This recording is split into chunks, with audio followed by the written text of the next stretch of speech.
The early morning sun was just beginning to peek through the tall buildings of Manhattan when Sarah Martinez unlocked the front door of Reed's convenience store. It was 6 o'clock a.m. on a crisp October morning, and the air felt fresh and cool against her face. Sarah was 24 years old, with dark brown hair always neatly tied back and a name tag that she polished every morning before pinning it to her blue store uniform. This morning was like any other in her 3 years of working at the store. She followed her usual routine, something she had done hundreds of times before. First, she counted the money in the cash register, making sure everything matched perfectly with last night's closing numbers. Then she walked through the small but well-kept store, checking every aisle to make sure all the items were in their right places. The store wasn't very big, but it was one of the cleanest and most organized shops in this expensive part of Manhattan. Rich people from nearby apartments often stopped by for quick purchases, and Sarah knew many of them by name. She took pride in remembering their usual orders and favorite items. Some bought their morning coffee here, others picked up their favorite magazines, and a few came just to chat with her for a few minutes. Sarah lived in a small apartment in Queens with her mother and younger sister. Every morning, she woke up at 4:30 a.m. to take the subway into Manhattan. The job at Reed's paid better than most retail positions, and the tips from wealthy customers helped her save money for her dream, going to business school. So far, she had saved $12,000, but she still needed much more. As she arranged the fresh pastries in the display case near the counter, Sarah thought about her father.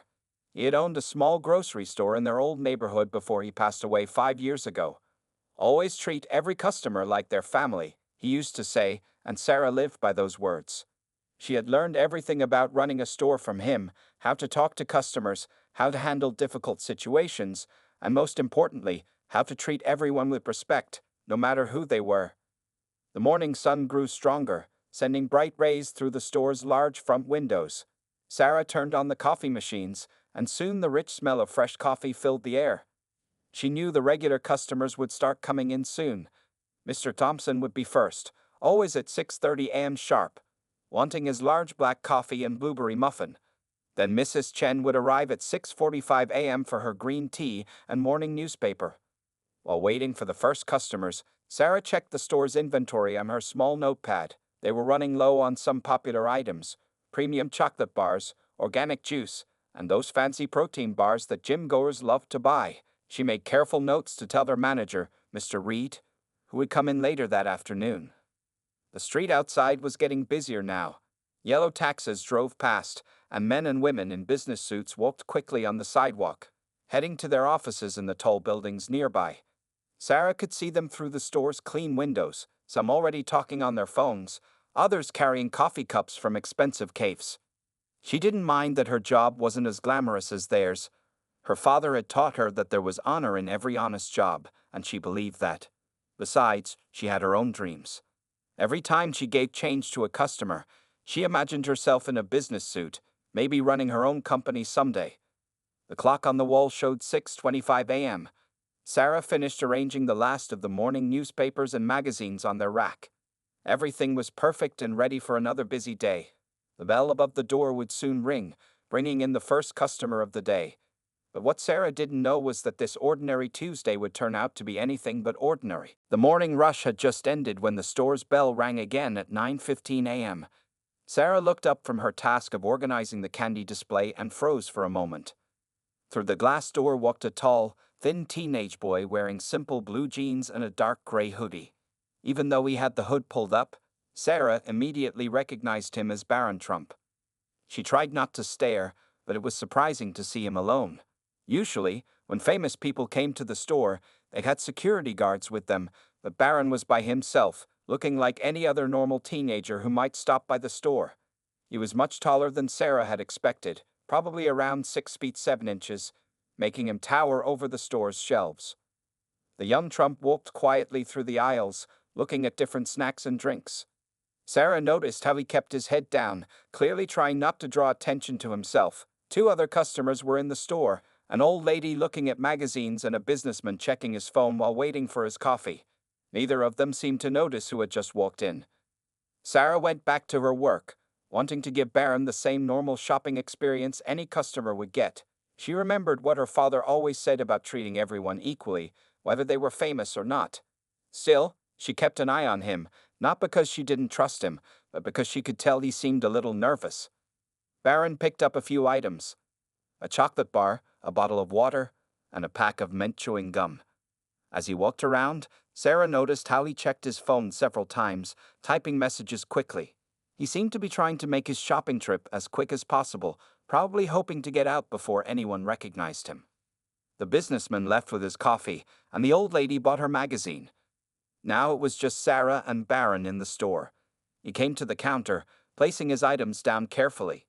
Sarah smiled at him just like she would at any other customer, not mentioning who he was or making him feel different. "Good morning," she said in her usual friendly voice.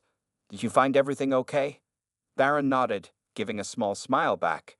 "Yes, thank you," he said quietly. His voice was soft and polite, just like a normal shy teenager. Sarah started scanning his items, making sure to handle everything carefully as she always did. Outside the store, more people were walking past the windows. A group of high school students stopped to look at their phones, and Sarah saw Barron tense up slightly. He pulled his hood a little lower, clearly hoping the students wouldn't come inside or notice him. The total for his purchases came to $12.75.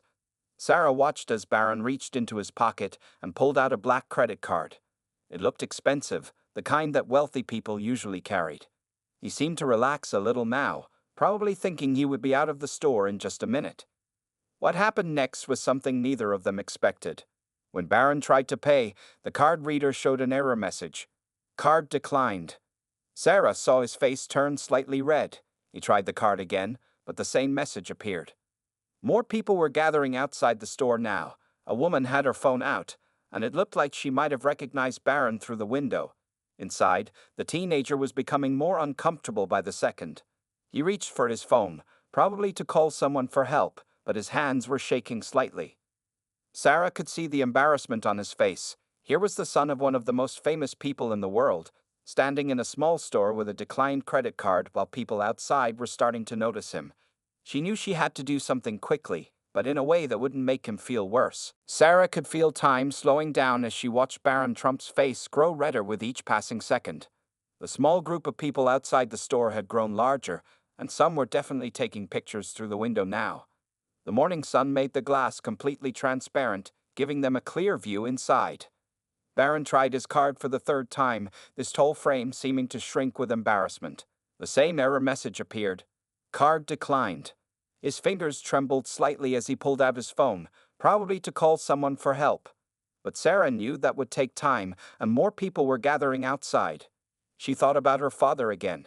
He had taught her that sometimes the right thing to do isn't in any employee manual. There are moments when you have to listen to your heart instead of your head. This was one of those moments. "The system has been acting up all morning," Sarah said in a calm, clear voice, loud enough that anyone nearby could hear. It wasn't true, but she wanted to give him a way out. "Let me try something." She pressed a few buttons on her register, making it look like she was fixing a technical problem. The small crowd outside had grown to about 10 people now. Some had their phones out, recording videos. Sarah could see Barron noticing them too, his shoulders tensing up even more.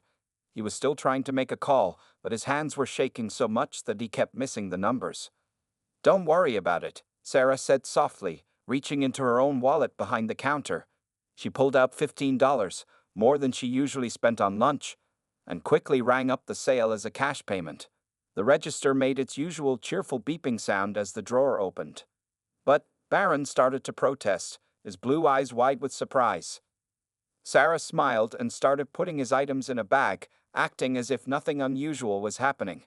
"It's already done," she said quietly. "Sometimes these card readers just don't work right. It happens all the time." She handed him the bag and his receipt, just like she would with any other customer.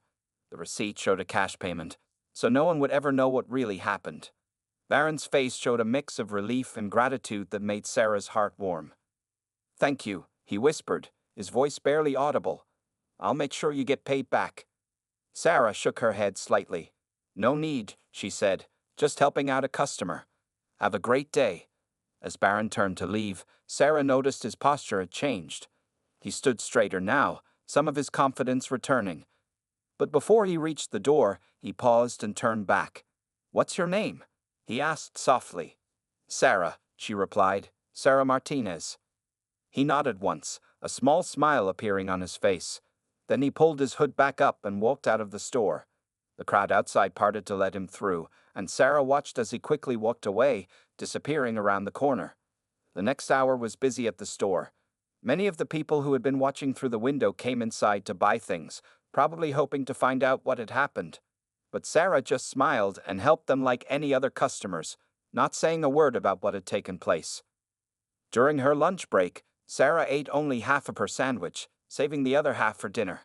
The money she had spent helping Barron meant she needed to be careful with her spending for the rest of the week. But when she thought about how relieved he had looked, she knew she had made the right choice.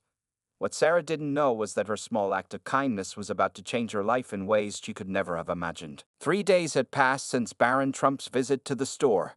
Sarah had almost forgotten about the incident, busy with her usual work routine. It was another normal morning, just past 10 a.m., when something very unusual happened. 2 men in dark suits and earpieces walked into the store. They looked around carefully, checking every corner and aisle. Sarah had seen enough movies to know they were security guards. Her heart started beating faster. Something big was about to happen. Miss, we need to ask all other customers to leave the store temporarily, one of the men said politely but firmly. The few customers in the store looked confused but quickly left when the security men showed their badges. Sarah stood behind her counter, wondering what was going on. More security men appeared outside the store. They stood by the windows and doors, making sure nobody could come in. Some even stopped people from walking too close to the store on the sidewalk. Sarah watched all this with growing surprise and a little nervousness. Then the store's bell rang one more time. Through the door walked Donald Trump himself. He was wearing a dark blue suit and his famous red tie.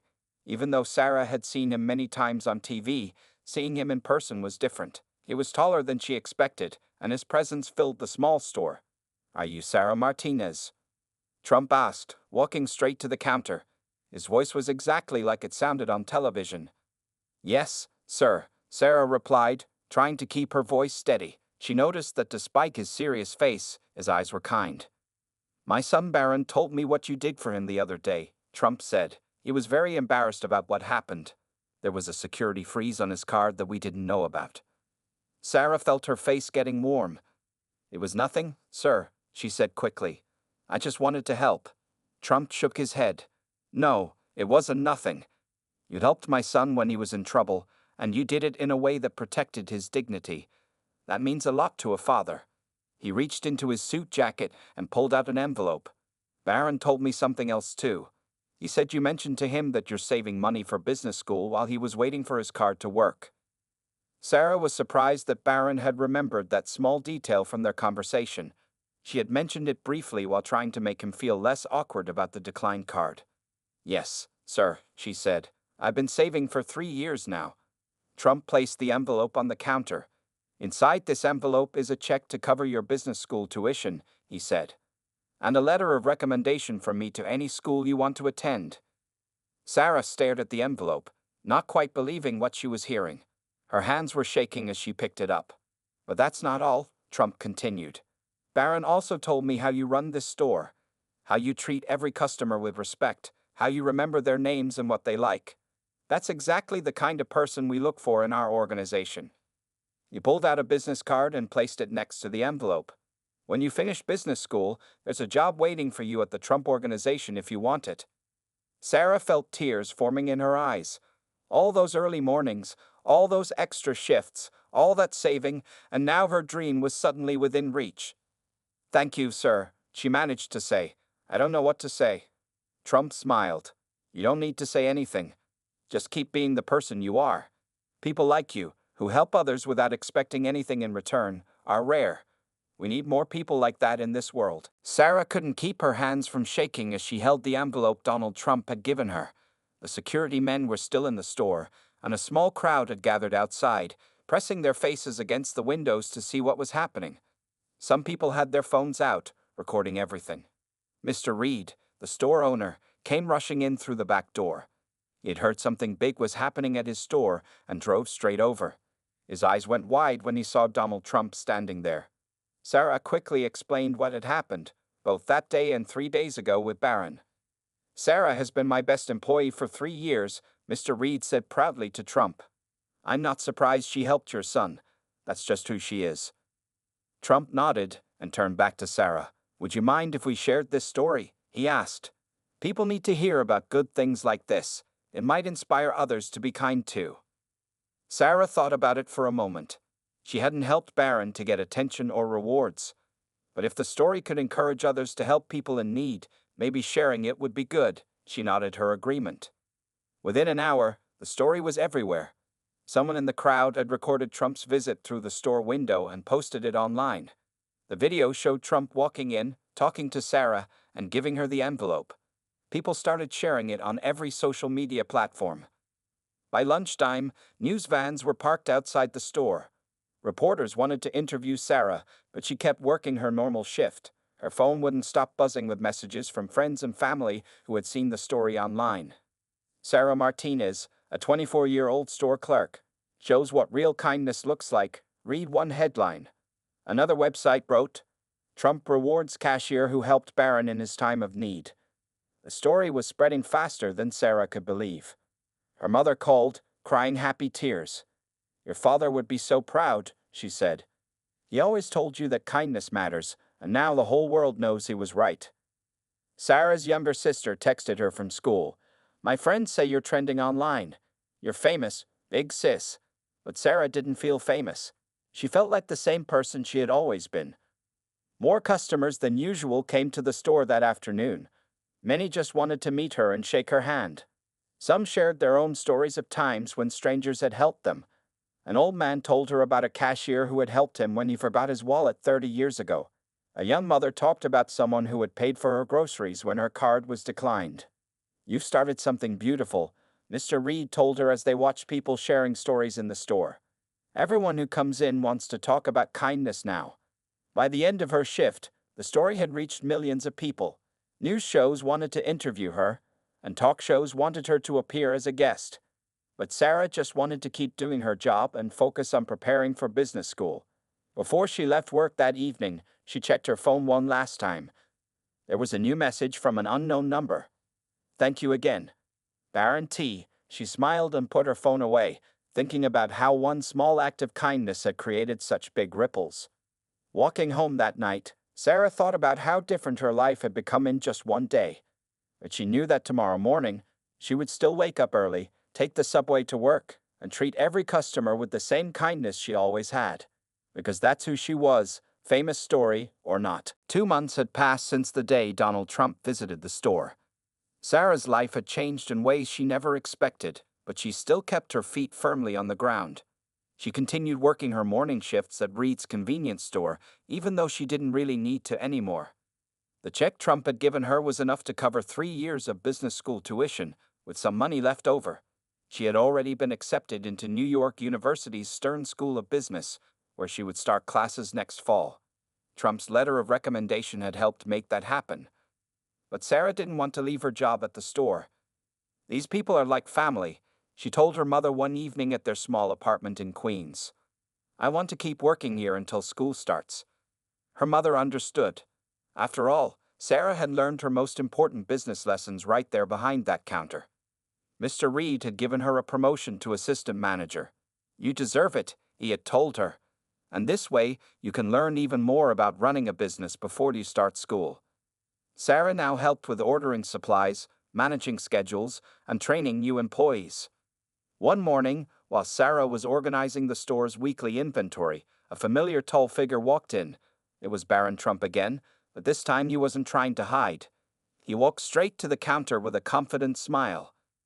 Hi, Sarah, he said, no longer the shy teenager from 2 months ago. Dad asked me to give you this. He handed her an envelope.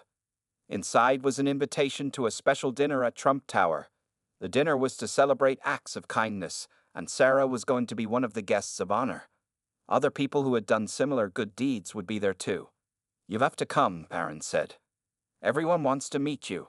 His voice was stronger now, more sure of himself. It seemed the embarrassing incident from before had somehow made him more confident, not less. Sarah thought about how much her life had changed because of one small decision to help someone in need.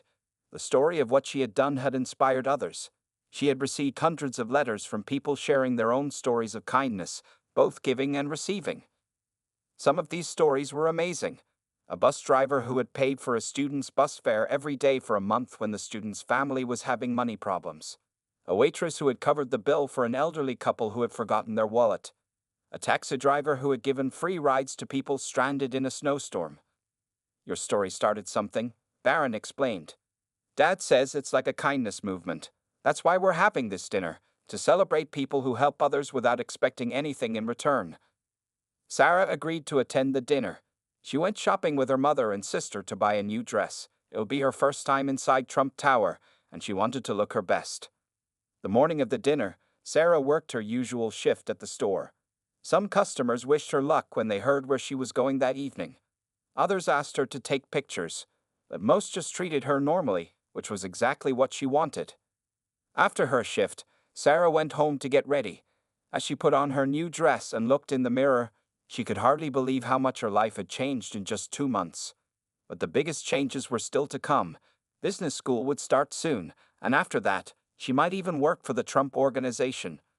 Ready to go? Her mother asked, poking her head into Sarah's room. The whole family had been invited to the dinner. Sarah looked at herself one last time in the mirror. She was still the same Sarah Martins who had worked hard every day at the convenience store. But now she had a chance to make all her dreams come true.